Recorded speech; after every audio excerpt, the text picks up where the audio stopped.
پیرو تو اللہ کے فرما بردار ہو چکے، اور اہل کتاب اور ان پڑھ لوگوں سے کہو کہ کیا تم بھی اللہ کے فرما بردار بنتے اور اسلام لاتے ہو؟ اگر یہ لوگ اسلام لے آئیں تو بے شک ہدایت پالیں، اور اگر تمہارا کہا نہ مانے تو تمہارا کام صرف اللہ کا پیغام پہنچا دینا ہے، اور اللہ اپنے بندوں کو دیکھ رہا ہے۔ إن الذين يكفرون بآيات الله ويقتلون النبيين بغير حق ويقتلون الذين يأمرون بالقسط من الناس فبشرهم بعذاب أليم أولئك الذين حبطت أعمالهم في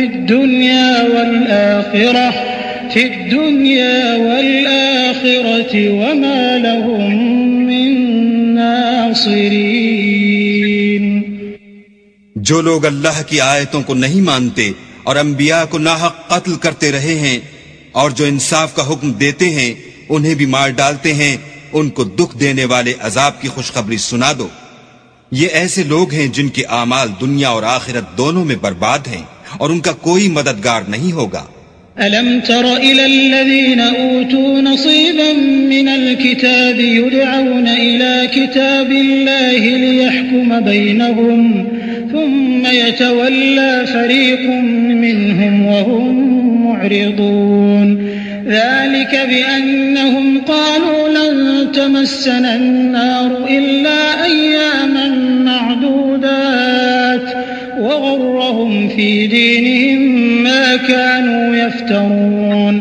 فكيف إذا جمعناهم ليوم لا ريب فيه ووفيت كل نفس ما كسبت وهم لا يظلمون۔ بھلا تم نے ان لوگوں کو نہیں دیکھا جن کو کتاب خدا یعنی تورات سے بہرا دیا گیا، اور وہ اس کتاب اللہ کی طرف بلائے جاتے ہیں تاکہ وہ ان کے تنازعات کا ان میں فیصلہ کر دے، تو ایک فریق ان میں سے کج ادائی کے ساتھ منہ پھیر لیتا ہے، یہ اس لیے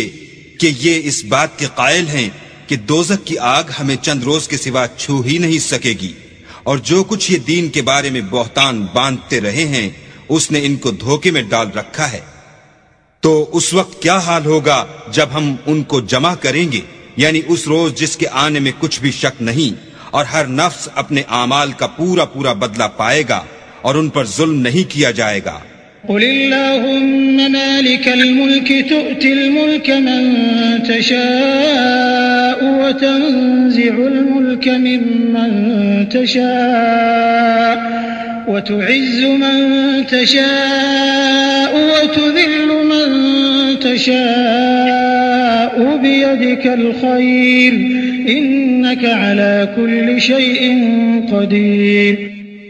کہو کہ اے اللہ، اے بادشاہی کے مالک، تو جس کو چاہے بادشاہی بخشے اور جس سے چاہے بادشاہی چھین لے، اور جس کو چاہے عزت دے اور جسے چاہے ذلیل کرے، اور ہر طرح کی بھلائی تیرے ہی ہاتھ ہے، اور بے شک تو ہر چیز پر قادر ہے۔ تولج الليل في النهار وتولج النهار في الليل وتخرج الحي من الميت وتخرج الميت من الحي وترزق من تشاء بغير حساب لا يتخذ المؤمنون الكافرين أولياء من دون المؤمنين ومن يفعل ذلك فليس من الله في شيء إلا أن تتقوا منهم تقاه ويحذركم الله نفسه وإلى الله المصير۔ تو ہی رات کو دن میں داخل کرتا اور تو ہی دن کو رات میں داخل کرتا ہے، تو ہی بے جان سے جاندار پیدا کرتا ہے اور تو ہی جاندار سے بے جان پیدا کرتا ہے،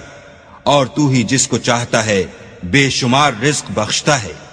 مومنوں کو چاہیے کہ مومنوں کے سوا کافروں کو دوست نہ بنائیں، اور جو ایسا کرے گا اس سے اللہ کا کچھ عہد نہیں۔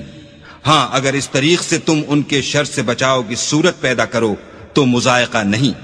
اور اللہ تم کو اپنے غضب سے ڈراتا ہے، اور اللہ ہی کی طرف تم کو لوٹ کر جانا ہے۔ قل إن تخفوا ما في صدوركم أو تبدوه يعلمه الله ويعلم ما في السماوات وما في الأرض والله على كل شيء قدير۔ اے پیغمبر، لوگوں سے کہہ دو کہ کوئی بات تم اپنے دلوں میں مخفی رکھو یا اسے ظاہر کرو، اللہ اس کو جانتا ہے، اور جو کچھ آسمانوں میں اور جو کچھ زمین میں ہے اس کو سب کی خبر ہے، اور وہ ہر چیز پر قادر ہے۔ يوم تجد كل نفس ما عملت من خير محضرا وما عملت من سوء تود لو أن بينها وبينه أمدا بعيدا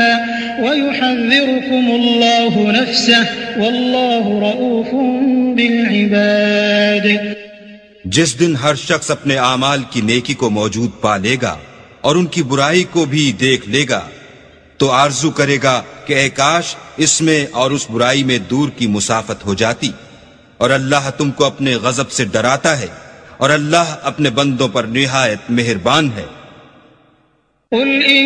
كنتم تحبون الله فاتبعوني يحببكم الله ويغفر لكم ذنوبكم والله غفور رحيم۔ قل أطيعوا الله والرسول فإن تولوا فإن الله لا يحب الكافرين۔ اے پیغمبر، لوگوں سے کہہ دو کہ اگر تم اللہ کو دوست رکھتے ہو تو میری پیروی کرو، اللہ بھی تمہیں دوست رکھے گا اور تمہارے گناہ معاف کر دے گا، اور اللہ بخشنے والا مہربان ہے۔ کہہ دو کہ اللہ اور اس کے رسول کا حکم مانو، اگر نہ مانے تو اللہ بھی کافروں کو دوست نہیں رکھتا۔ ان اللہ اصطفى آدم ونوحا وآل ابراہیم وآل عمران على العالمین ذریة بعضها من بعض والله سميع عليم۔ إذ قالت امرأة عمران رب إني نذرت لك ما في بطني محررا فتقبل مني إنك أنت السميع العليم۔ اللہ نے آدم اور نوح اور خاندان ابراہیم اور خاندان عمران کو تمام جہان کے لوگوں میں منتخب فرمایا تھا، ان میں سے بعض کی اولاد تھے، اور اللہ سننے والا اور جاننے والا ہے۔ وہ وقت یاد کرنے کے لائق ہے جب عمران کی بیوی نے کہا کہ اے پروردگار، جو بچہ میرے پیٹ میں ہے میں اس کو تیری نذر کرتی ہوں، اسے دنیا کے کاموں سے آزاد رکھوں گی، تو اسے میری طرف سے قبول فرما، تو سننے والا اور جاننے والا ہے۔ فلما وضعتها قالت رب إني وضعتها أنثى والله أعلم بما وضعت وليس الذكر كالأنثى وإني سميتها مريم وإني أعيذها بك وذريتها من الشيطان الرجيم۔ جب ان کے ہاں بچہ پیدا ہوا اور جو کچھ ان کے ہاں پیدا ہوا تھا اللہ کو خوب معلوم تھا، تو کہنے لگی کہ پروردگار میرے تو لڑکی ہوئی ہے، اور نذر کے لیے لڑکا موضوع تھا کہ وہ لڑکی کی طرح ناتواں نہیں ہوتا، اور میں نے اس کا نام مریم رکھا ہے، اور میں اس کو اور اس کی اولاد کو شیطان مردود سے تیری پناہ میں دیتی ہوں۔ فتقبلها ربها بقبول حسن وأنبتها نباتا حسنا وكفلها زكريا كلما دخل عليها زكريا المحراب وجد عندها رزقا قال يا مريم أنى لك هذا قالت هو من عند الله إن الله يرزق من يشاء بغير حساب۔ تو پروردگار نے اس کو پسندیدگی کے ساتھ قبول فرمایا اور اسے اچھی طرح پرورش کیا، اور زکریا کو اس کا متکفل بنایا۔ زکریا جب کبھی عبادت گاہ میں اس کے پاس جاتے تو اس کے پاس کھانا پاتے۔ یہ کیفیت دیکھ کر ایک دن مریم سے پوچھنے لگے کہ مریم یہ کھانا تمہارے پاس کہاں سے آتا ہے؟ وہ بولی اللہ کے ہاں سے آتا ہے، بے شک اللہ جسے چاہتا ہے بے شمار رزق دیتا ہے۔ هنالك دعا زكريا ربه قال رب هب لي من لدنك ذرية